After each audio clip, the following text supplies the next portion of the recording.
ଜାନୁଆରୀ 5, 1917। ତ ଦିବ୍ୟ ଫୁଲ ତୋଡ଼ାଟିଏ ସବୁ ଫୁଲକୁ ଏକ ସଙ୍ଗେ ବାନ୍ଧି ରଖିଛି ଯେଉଁ ସୂତ୍ରଟି, ତାହା ପ୍ରେମ ଛଡ଼ା ଆଉ କିଛି ନୁହେଁ।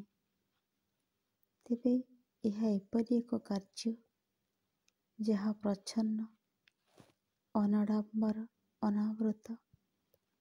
ମୂଳତଃ ତାହା ନୈବକ୍ତିକ। ସୁତରାଂ ଏହି ନୈବକ୍ତିକତା ମଧ୍ୟରେ ହିଁ ତାର ପୂର୍ଣ୍ଣ ସାର୍ଥକତା। ମୁଁ କ୍ରମଶଃ ହୋଇ ଉଠିଛି ଏହି ସୂତ୍ର, ଏହି ବନ୍ଧନ ଗ୍ରନ୍ଥି।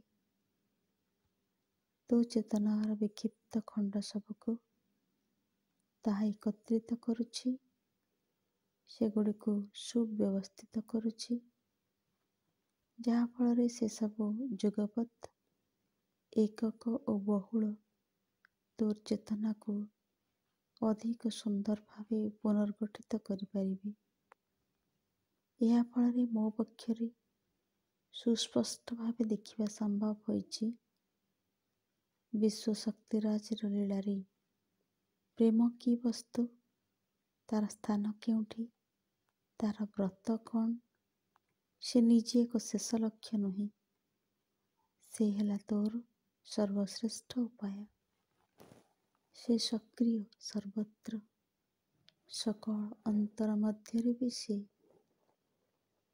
କିନ୍ତୁ ଯାହାକୁ ସେ ଏକ କରି ଧରି ରଖିଛି, ସେ ହିଁ ପୁଣି ତାକୁ ଆବୃତ କରି ରଖିଛି ଏବଂ ଫଳରେ ସମୟେ ସମୟେ ସେ ତାର ଅସ୍ତିତ୍ୱ ମଧ୍ୟ ଭୁଲିଯାଏ।